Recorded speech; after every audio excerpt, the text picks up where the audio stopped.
troops in Iraq. There's at least 200 trainers there, supposedly, training, and there are about 300 commandos, special forces, part of the KTF-2, over which Parliament has no control whatsoever.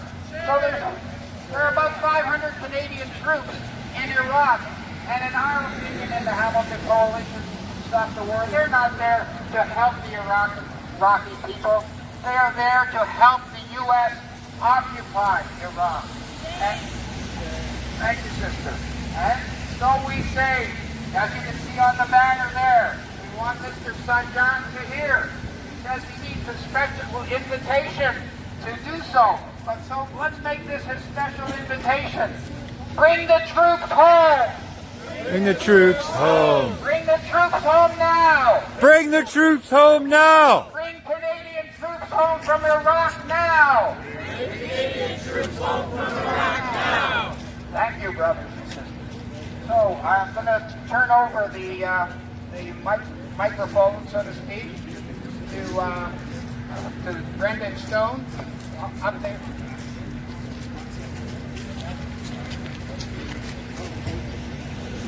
So it's not figurative, it's a real microphone, not a bullhorn. Thanks to the sound system. So I want to thank everyone for coming despite this weather. We thought the weather might actually be worse. It's just a light drizzle, so you can still invite your friends who are late to come out to this today. We're pleased to see everyone in attendance here. Before we start, we all have a lot to say, but before we start, we wanted to have a moment of silence for the victims of the downing of Ukrainian Airlines Flight 752 on January 8th over Tehran. So let's all have a moment of silence, please.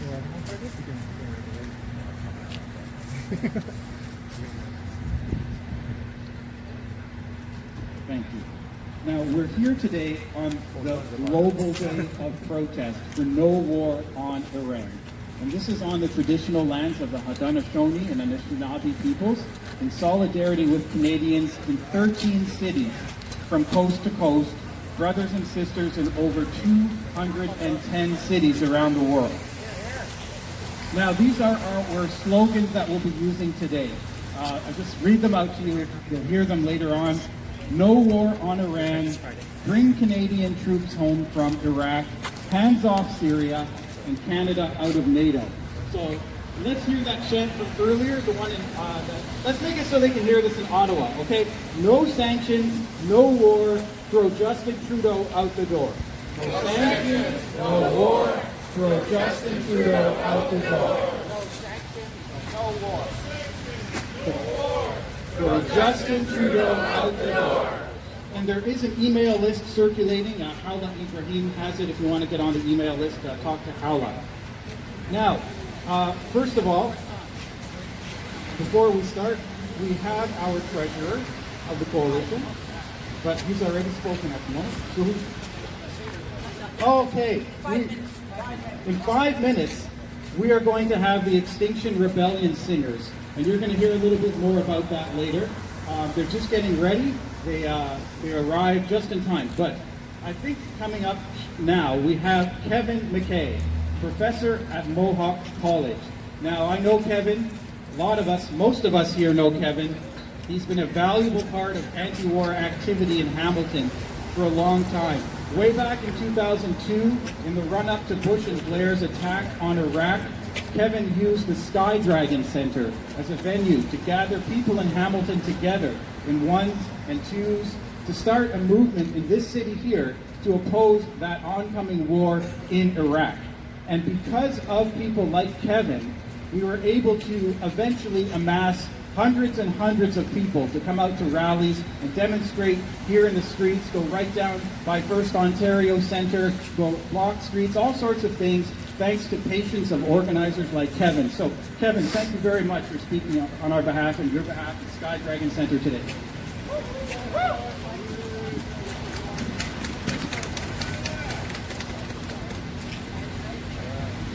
Thank you, brothers, sisters, comrades. I am very, very happy to be here with you today.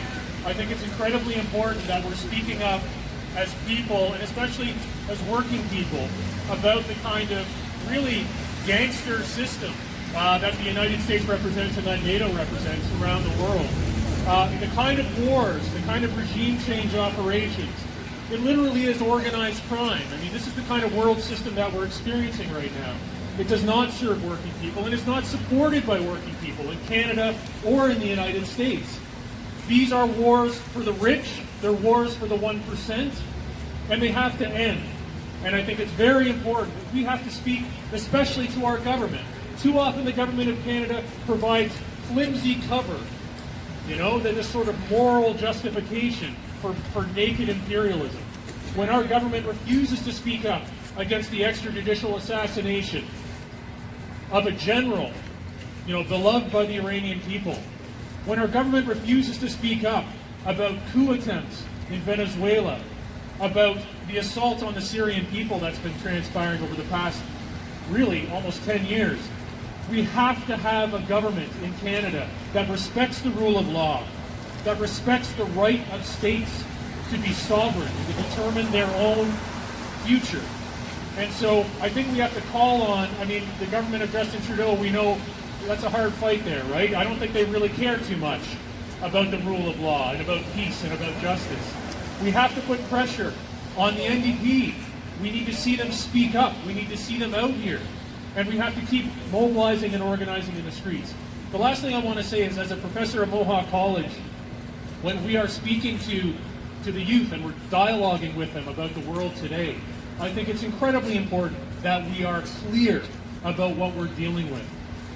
There is no such thing as justified imperialism. You know, this whole doctrine of the responsibility to protect that the Canadian government has trotted out in the past, it's a lie. These are wars, again, for the rich against working people in different countries. And I think that the more that working people in Canada, in the United States, in Iran, in Iraq, in Syria, in Venezuela can come together and resist these wars, then we may finally put an end to the war machine. And thank you everyone for coming out today and doing your part to that end. Thank you.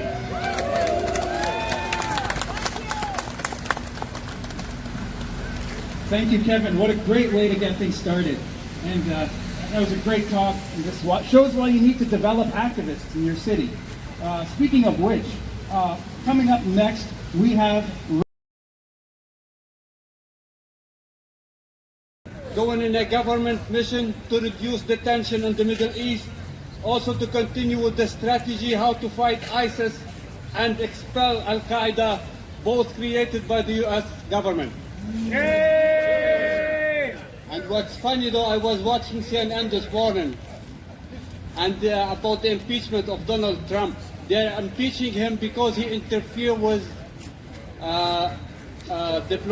Ukrainian diplomat. They have to prosecute him for killing an Iranian diplomat, for killing an Iranian general who fights ISIS and the whole Middle East. I am from the Middle East and I know who fight ISIS in the Middle East. Not the U.S. bomb that kills the civilian. The U.S. there is just to protect the oil field and to protect their interest, not to help us. No. Both ISIS and Al-Qaeda created by the U.S. The Middle East is a place of peace chosen by God to all humankind and all religions. Occupied Palestine, the wounded country of Lebanon, and the new birth of Arab Syria with the president of Bashar al-Assad, after the Western government, led by the United States, to destroy Syria by bringing ISIS to kill people, destroy the ancient history and temples of all kinds and all religions. That's the truthful, ladies and gentlemen. It's the truth. It's not lies. It's not propaganda. Trust me, this is the truth. That's the truth. And unfortunately, the Canadian government is part of NATO, and that's why we want the Canadian government to get out of NATO with this. Out of NATO! Bring Canadian troops home now! Yes, bring Canadian troops home now. Lebanon, my country, they tried to do the same by bringing ISIS to the border of Syria. And they killed not only the Muslims, they killed the Christians. They don't care elderly or children, boys or girls. They just the machine of killing, orchestrated by the United States and the Western allies. And hopefully, I don't hope that Canada is part of them. By the Lebanese army and the fighters of Hezbollah and the Lebanese army were able, after 2 years from ISIS occupying our north part of Lebanon, they were able to do so by expelling those ISIS fighters from the north, but the United States government threatened the Lebanese army with sanctions if they try to fight ISIS. By the help of General Soleimani, the Lebanese resistance were able to defend Lebanon in the 2006 war. And I think everybody remember we were 13 years ago down at the City Hall protesting that war.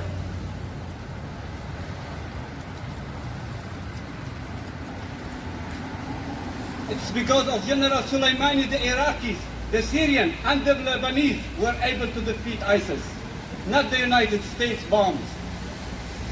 We are here today to raise our voice against the imminent war in the Middle East between Israel and Lebanon. And it's going to happen, ladies and gentlemen. The whole world is watching and waiting for that moment, which is going to happen.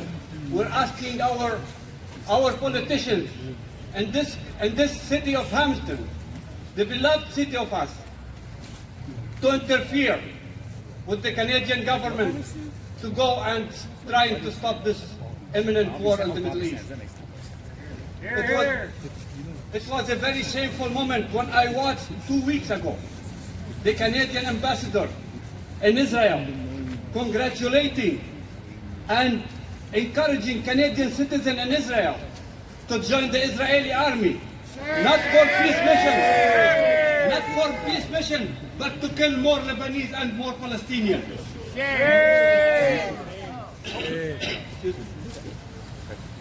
As Trump can buy the Arab leaders and suck their oil and money to protect their monarchy, but he cannot buy the people of the region.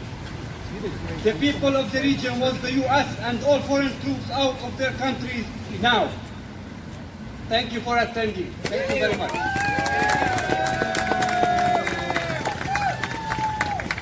Troops out now! Troops out now! Troops out now! Troops out now! Troops out now! Troops out now!